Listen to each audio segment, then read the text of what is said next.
What is going to be the future of learning? I do have a plan, but in order for me to tell you what that plan is, I need to tell you a little story which kind of sets the stage. I tried to look at where did the kind of learning we do in schools, where did it come from? And you can look far back into the past, but if you look at present-day schooling the way it is, it's quite easy to figure out where it came from. It came from about 300 years ago. And it came from the last and the biggest of the empires on this planet. Imagine trying to run the show, trying to run the entire planet without computers, without telephones, with data handwritten on pieces of paper and traveling by ships. But the Victorians actually did it. What they did was amazing. They created a global computer made up of people. It's still with us today. It's called the bureaucratic administrative machine. In order to have that machine running, you need lots and lots of people.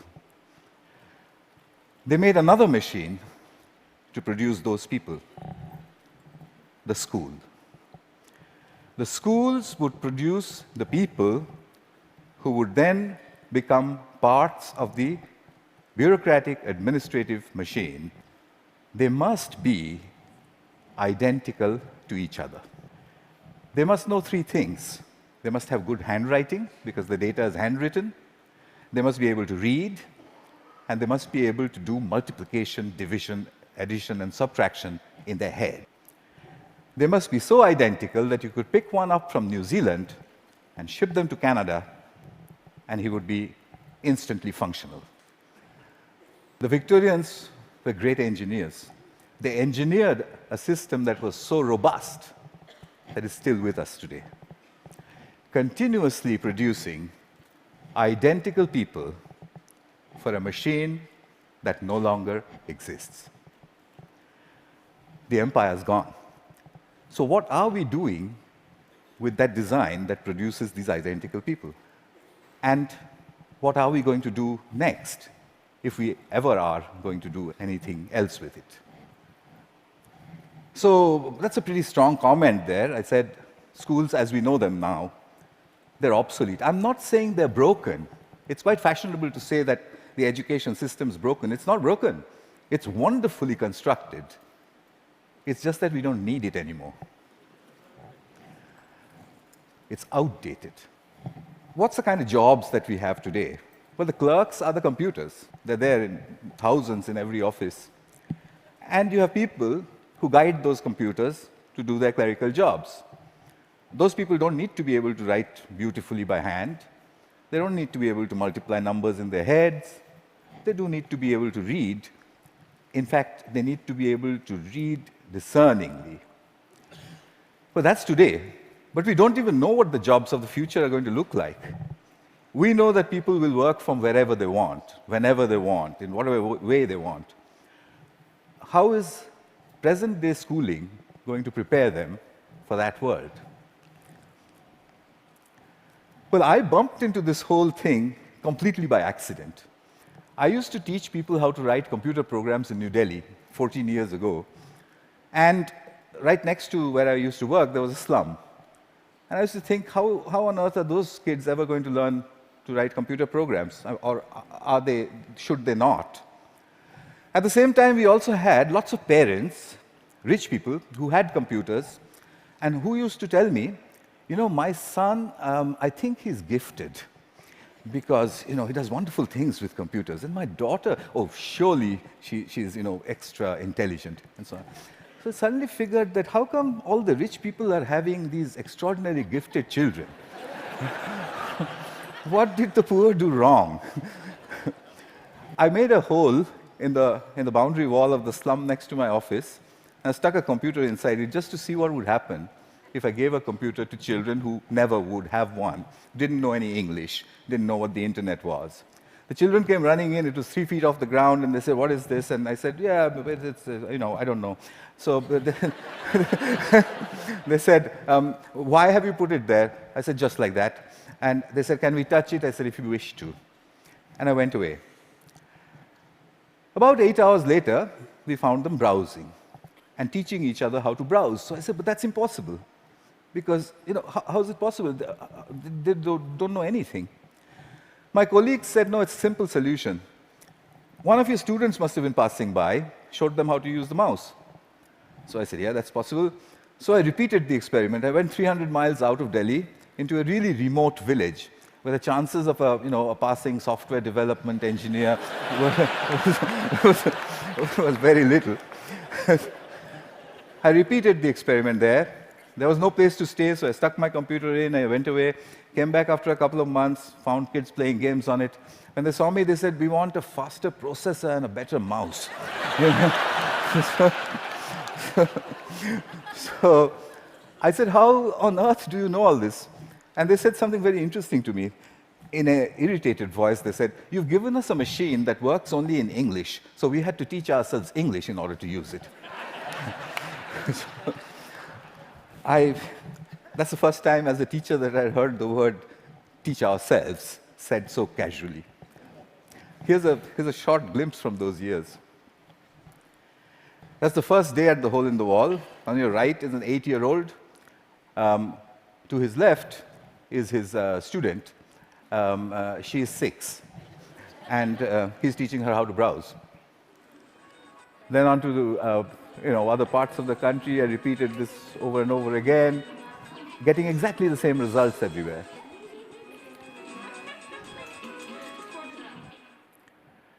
An 8-year-old telling his elder sister what to do.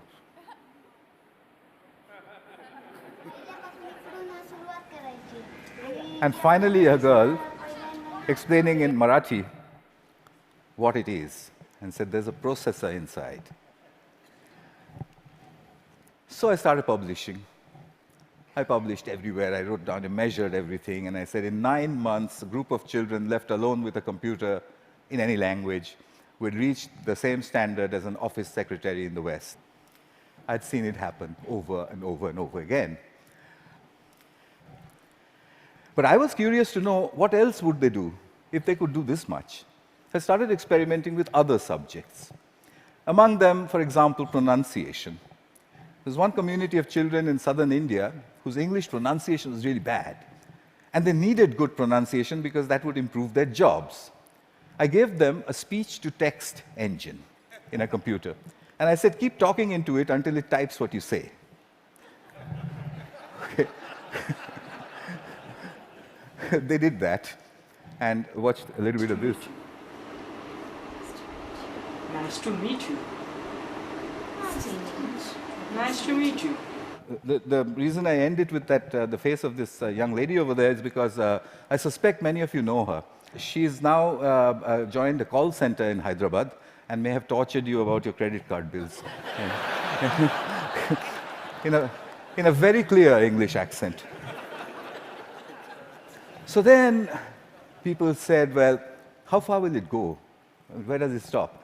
I decided I would destroy my own argument by creating an absurd proposition. I made a hypothesis, a ridiculous hypothesis. Tamil is a South Indian language, and I said, can Tamil-speaking children in a South Indian village learn the biotechnology of DNA replication in English from a street-side computer? And I said, I'll measure them, they'll get a 0. I'll spend a couple of months, I'll leave it for a couple of months, I'll go back, they'll get another 0. I'll go back to the lab and say, we need teachers. I found a village, it was called Kali Kuppam in southern India. I put in hole-in-the-wall computers there, downloaded all kinds of stuff from the internet about DNA replication, most of which I didn't understand. The children came rushing and said, "What's all this?" So I said, it's very topical, very important. It's all in English. So they said, how can we understand such big English words and diagrams and chemistry? So by now, I had developed a new pedagogical method, so I applied that. I said, I haven't the foggiest idea. and, and anyway, I'm going away. So I left them for a couple of months. They'd got a 0. I gave them a test. I came back after 2 months, and the children trooped in and said, we've understood nothing. So I said, well, I mean, what did I expect? So I said, okay, but how long did it take you before you decided that you can't understand anything? So they said, we haven't given up. We look at it every single day. So I said, what? You don't understand these screens, and you keep staring at it for 2 months. What for? So a little girl, who you'll see just now, she raised her hand, and she says to me in broken Tamil and English, she said, well, apart from the fact that improper replication of the DNA molecule causes disease, we haven't understood anything else.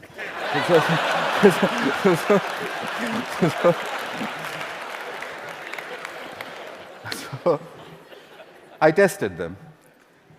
I got an educational impossibility, 0 to 30% in 2 months in the tropical heat with a computer under the tree in a language that they didn't know, doing something that's a decade ahead of their time. Absurd. But I had to follow the Victorian norm. 30% is a fail. How do I get them to pass? I have to get them 20 more marks. I couldn't find a teacher. What I did find was a friend that they had, a 22-year-old girl who was an accountant, and she played with them all the time. So I asked this girl, can you help them? So she says, absolutely not. I didn't have science in school. I have no idea what they're doing under that tree all day long. I can't help you. I said, I'll tell you what, use the method of the grandmother. So she says, what's that? I said, stand behind them. Whenever they do anything, you just say, well, wow, I mean, how did you do that? What's the next page? Gosh, when I was your age, I could have never done that. I mean, you know what grannies do. So she did that for 2 more months. The scores jumped to 50%. Kalikuppam had caught up with my control school in New Delhi, a rich private school with a trained biotechnology teacher. When I saw that graph, I knew there is a way to level the playing field. Here's Kalikuppam. Neuron cell death and communication. Neuron. I got the camera angle wrong in that one. It's just amateur stuff. But what she was saying, as you could make out, was about neurons. But her hands were like that, and she was saying neurons communicate. At 12. So, what are jobs going to be like? Well, we know what they're like today. What's learning going to be like? We know what it's like today, children poring over with their mobile phones on the one hand, and then reluctantly going to school to pick up their books with the other hand. What will it be tomorrow? Could it be that we don't need to go to school at all? Could it be that at the point in time when you need to know something, you can find out in 2 minutes? Could it be a devastating question, a question that was framed for me by Nicholas Negroponte? Could it be that we are heading towards, or maybe in, a future when knowing is obsolete?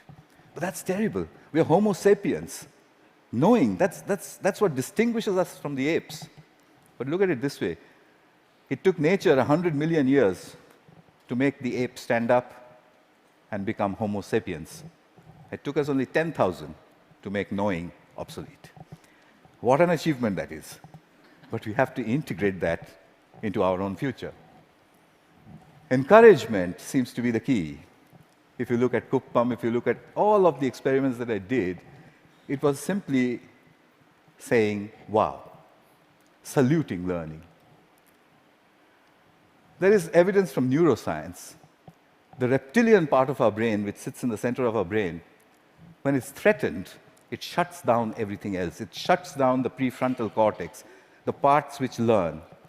It shuts all of that down. Punishment and examinations are seen as threats. We take our children, we make them shut their brains down, and then we say, perform. Why did they create a system like that?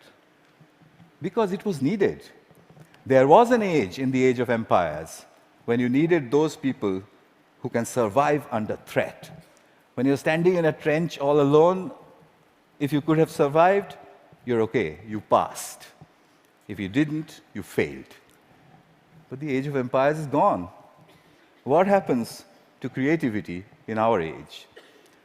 We need to shift that balance back from threat to pleasure. I came back to England looking for British grandmothers. I put out notices in papers saying, if you're a British grandmother, if you have broadband and a web camera, can you give me 1 hour of your time per week for free? I got 200 in the first 2 weeks. I know more British grandmothers than anyone in the universe.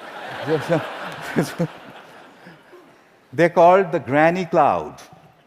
The granny cloud sits on the internet. If there's a child in trouble, we beam a gran. She goes on over Skype and she sorts things out. I've seen them do it from a village called Diggles in northwestern England, deep inside a village in Tamil Nadu, India, 6,000 miles away. She does it with only one age-old gesture. Okay. Watch this. You can't catch me. You say it. You can't catch me. I'm the gingerbread man. Well done. Very good. So what's happening here? I think what we need to look at is we need to look at learning as the product of educational self-organization. If you allow the educational process to self-organize, then learning emerges. It's not about making learning happen, it's about letting it happen. The teacher sets the process in motion, and then she stands back in awe and watches as learning happens. I think that's what all this is pointing at. But how will we know? How will we come to know? Well, I intend to build these self-organized learning environments. They are basically broadband, collaboration, and encouragement put together. I've tried this in many, many schools. That's being tried all over the world, and teachers sort of stand back and say, it just happens by itself? And I said, yeah, it happens by itself. How did you know that? And I said, you won't believe the children who told me and where they're from. Here's a soul in action.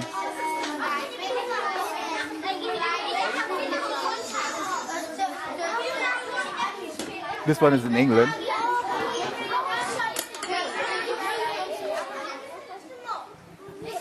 He maintains law and order.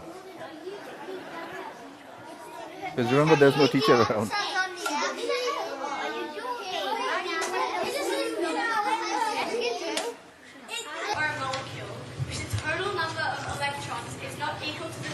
Australia.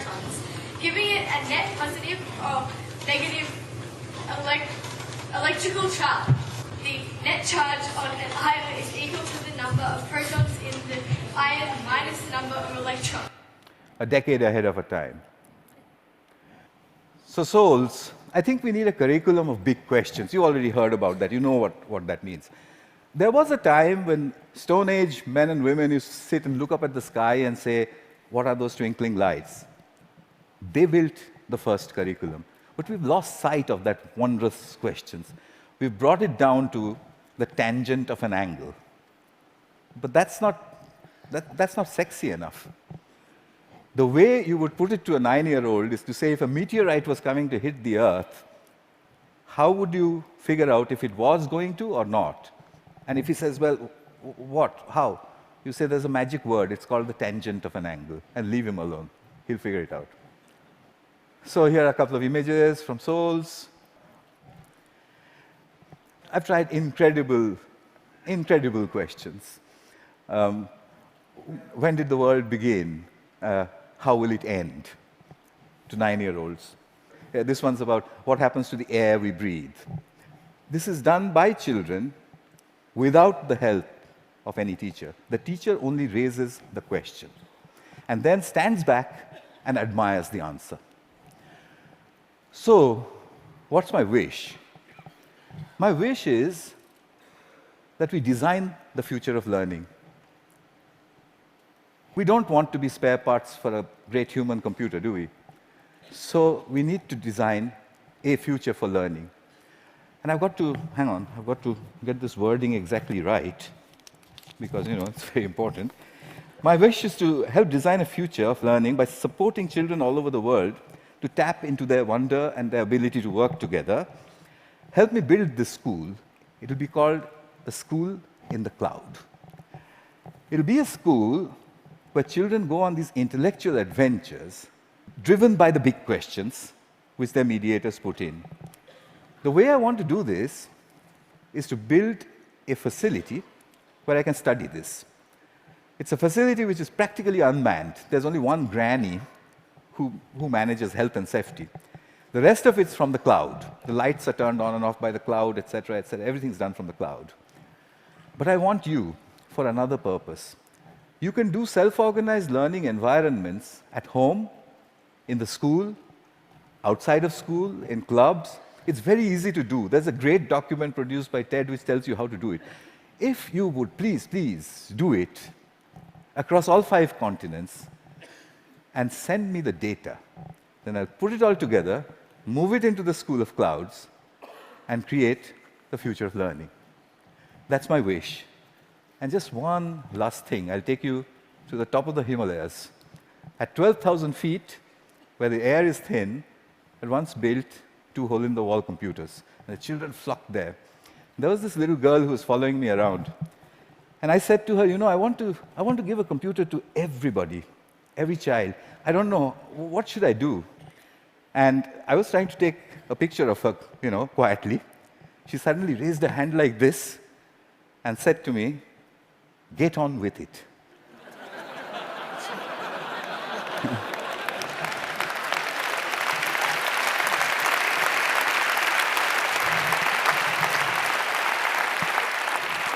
I think it was good advice. I'll follow her advice. I'll stop talking. Thank you. Thank you very much.